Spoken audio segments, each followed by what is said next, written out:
Welcome to Techiechap. If you're a regular viewer of the channel, you'll know that some of the reviews have been conducted on a HP 250 Generation 5 laptop, and I managed to pick up this laptop for £57. That's right, £57. Now, I did a bit of work to this laptop to kind of get it up to date, but if you'd like to know what I did with this laptop afterwards, then join me after the intro for a special edition of Techiechap.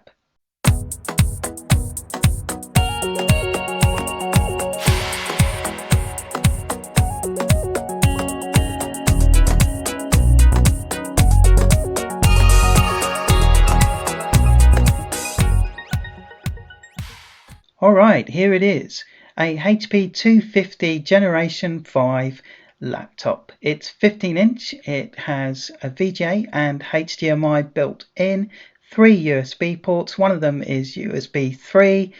It has a SD card reader built in. It also has a full HD screen, not IPS panel however, so perhaps not the best of screens, but still perfectly adequate.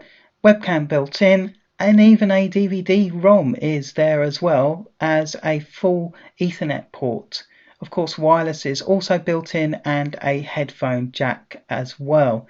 This laptop really is quite something, and it was such a bargain, £57. Now I've upgraded it a little bit more. I've added some more RAM, which I also picked up off eBay, which was £10. So in total I've spent £67 on this 15-inch laptop. It has a i5-6500U processor in there, and it also has 16 gig of RAM and a 256 gig SSD. So it really is almost the whole package. So here we are at the desktop of this HP 250 Generation 5 laptop.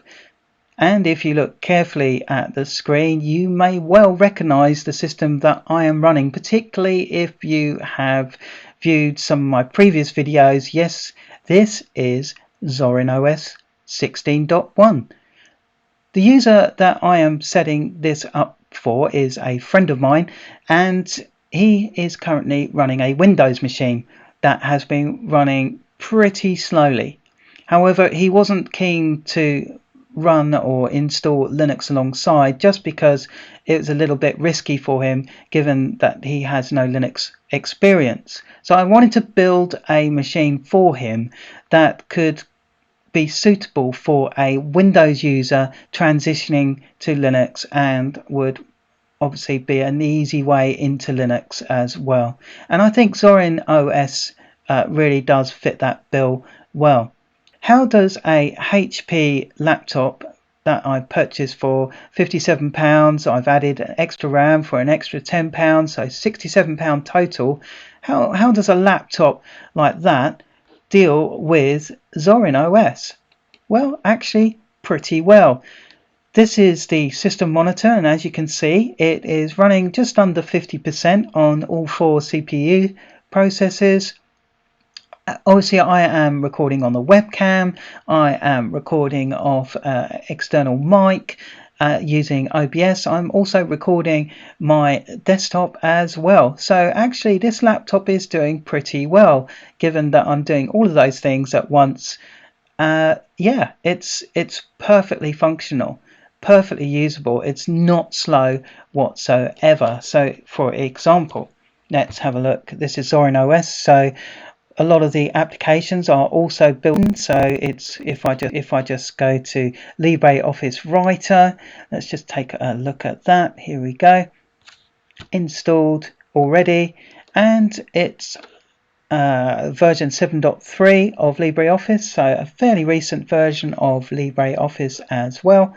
And I can type away and it all works fine, fairly rapid as you can see. I can also launch Ardour 6, which is a digital audio workstation, and that also I won't configure it because I'll leave my friend to configure that.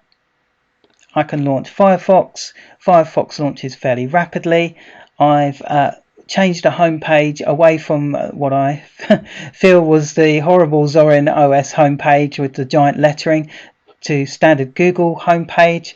And again, as you can see, I now have Firefox running, I now have Libreoffice running, I have OBS recording my desktop, and I'm still running at about 50% of CPU, even though it's peaked there when I've opened those applications. So really, this laptop is amazing value for money when you consider all things. I wanted to show you this because I think that over the next few months to years, we'll start to see more of these type of laptops come onto the market at bargain basement prices.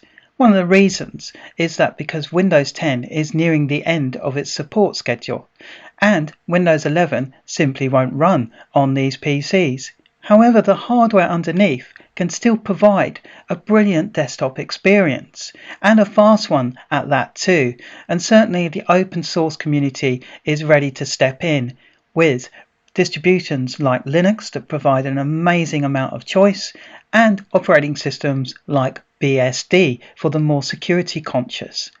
There is certainly a lot of choice out there. You don't have to stick only with Windows. If this video has piqued your interest and you would like to give Linux a go, then there are plenty of PCs and laptops on the market right now that are decent enough to run Linux and run it well, but there are also possibilities to install Linux or BSD alongside Windows as well. I would recommend, from a Linux point of view, if you're coming from Windows, Zorin OS at the moment. And if you'd like to know more about Zorin OS, there is a review on my channel. From a BSD point of view, Ghost BSD is kind of my go-to BSD currently. Again, there's a review on my channel about Ghost BSD. That's probably the most user-friendly introduction to BSD that I can find at the moment. However, I've still got lots of testing and reviews to do. If you've enjoyed this review and you would like to see more, then please click on like and subscribe.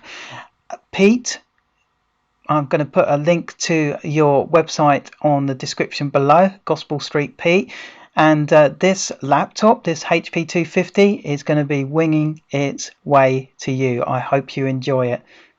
That's all from me. See you next time.